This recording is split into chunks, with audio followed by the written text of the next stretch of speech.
Hey guys, how's it going? This is John from Jeep Budget Build. A couple of weeks ago, I did a upgrade on my front axle on my Dana 30. I needed new ball joints, so I went ahead and sleeved it, gusseted it, and installed an Aussie locker for it. Want to do a little overview of the project. This is going to be a full install on it. My feeling is this will be a good video for people who are on the fence about whether or not they can do this themselves. My assumption is if you're planning on welding on your axle and doing pressing sleeves, that you already know how to jack it up, take the tires off, and so forth. So here we go with just a little overview of how it goes. Alright, so the first thing I did to get started on this project was when I received my Nitro sleeves, I put them into the freezer for a couple of days just to make sure they're frozen solid. This shrinks them. Now, I've seen this done a couple different ways on YouTube and so forth. A lot of guys are shrinking them and then they're heating the axle tubes on the Dana 30 before they install them. We left my Dana 30 at room temperature. It's about 55 degrees out, and I went straight from the freezer into hammering in the axle itself. I don't think that heating up the axle tube is going to help you, mainly because if you take a torch to the axle tube, heat it up, and you're sliding a frozen axle in or axle sleeve into it that you're going to be hammering in, that axle sleeve is going to start to expand because of the heat inside the tube quicker than you're going to be able to hammer it in. Us doing it at room temperature, the axle sleeves went right in, no issues at all. So when I was actually ready to do the install of it, I already had my knuckles pulled out, hubs pulled out, axles pulled out, knuckles pulled out. Everything was clear, the tube was clear. I've seen a couple guys that just pulled the axles and the hubs out. Since I need to do ball joints, I wanted to pull out the knuckles anyway. Gave us a lot more room to work with it. I would suggest just dropping the entire knuckle off. It's only another 15 minutes to get both sides out, and it gives you a ton more room to work with, and you're not trying to find something that'll fit through the hub that way in order to hammer it the rest of the way in. The next thing is when I walked out and we started actually pulled the sleeve out, we did one sleeve at a time, left the other one in the freezer until it was ready to go, but held the sleeve up to the axle, and I actually used a ball for a hitch in it. This is a 1-inch shank ball and a 2 5/16 ball on it.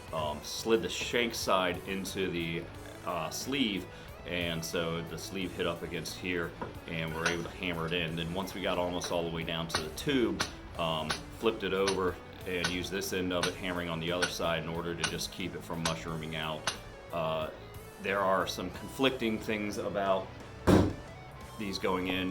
When you're reading reviews on them and stuff, I read a ton of reviews on getting the sleeves, and a lot of people talked about how difficult it was to actually install them. Biggest issue I had was actually getting the axle tubes clean enough. Actually used wire brushes, shoved rags down it. I went ahead and removed my inner axle seals also and replaced them as part of it because I figured by the time I cleaned it and shoved all the mud down through, they were going to be shot anyway. You have to have straight axle tubes to do this. I've seen a lot of people ask if these sleeves will straighten out your axle tube. You're not going to be able to get them down the axle tube. I mean, they are a tight fit. The other biggest thing is I see a lot of people not using hammers that are big enough. I mean, you're talking we need a 10-pound sledgehammer or larger. The little tiny hammers and framing hammer stuff, I feel a lot of people are having issues because that's what they're using. You need to have a friend hammering on it while you're holding a seal installer or the ball hitch like we used on it or something to hammer it in. It's kind of a two-person job. We got the sleeves installed, I went ahead and started on the C-gussets. To install the C-gussets, I laid them on where I wanted them and took a paint marker and marked on the C-gussets themselves, on the C's themselves, everywhere that the C-gusset bracket touched. And that way when I pulled them off, I had the white marks on there, and that told me where I needed to remove paint from. So I ended up using a grinder with a flapper on it, a wire wheel, a wire brush, just anything I could do to get it all the way down to bare metal so I can know I can get a good weld. I'm by no means a professional welder. We used a stick welder to burn these in. MIG would work also, but you need something that runs 220. You need to be able to burn some heavy metal. I've got a little Chicago Electric flux welder. That's definitely not heavy enough for the 110-1, so I went and borrowed a stick welder from a buddy of mine.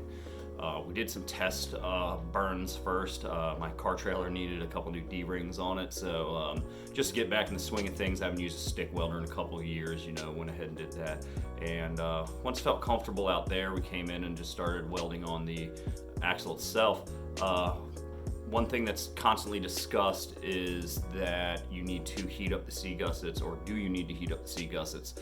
From all the research I did, you don't need to heat up the C-gussets. They're cast steel, not cast iron. Cast iron shrinks and expands at a different rate than steel does. That's why when you do your truss, you have to preheat the cast iron, and then you have to wrap the cast iron afterwards so that the steel and the cast iron cool at the same speed. Well, the C-gussets are steel, so they will cool at the same speed that the steel you're welding to them cools, so this isn't an issue. I just burnt right in, started my lines, and pulled right through. It's been a couple of weeks now. I've been on a couple four-wheel drive trips. No issues at all, and they look good. Installing the Aussie locker. The Aussie locker comes with very good instructions on it. There's no reason for me to make a video on how to install it. There's plenty of videos out there already. There are some tolerances you have to be within spec for.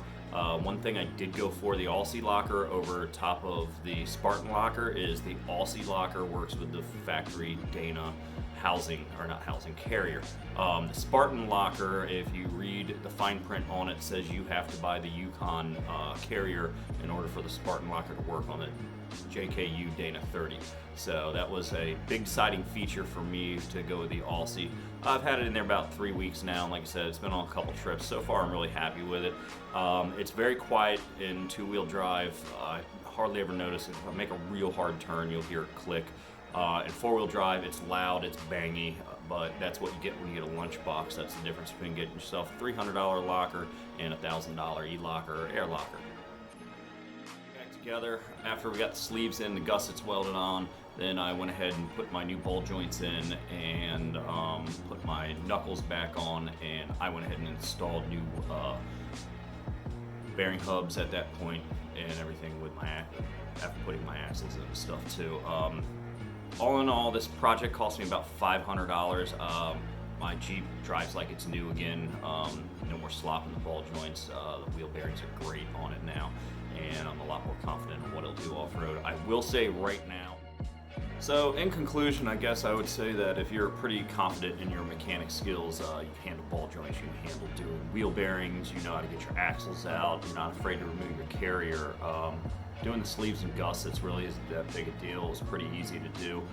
I'm really glad I did it. I'm really glad I saved the money on doing it, not taking it to a shop. Just have yourself a decent welder, have a freezer to put your tubes in, and get a friend to help hammer the tubes in there. I will say I saved myself a bunch of time. Friday night I disassembled everything, even got my ball joints out of the way, and cleaned my tubes and everything on Friday night. And then Saturday morning, when my buddy came over to help me weld everything in, we were ready to go. So saved us a lot of time by not taking things apart. All in all, I'd say I probably have about 10 hours in the whole project. So I hope this video is helpful for you guys. Thank you for watching.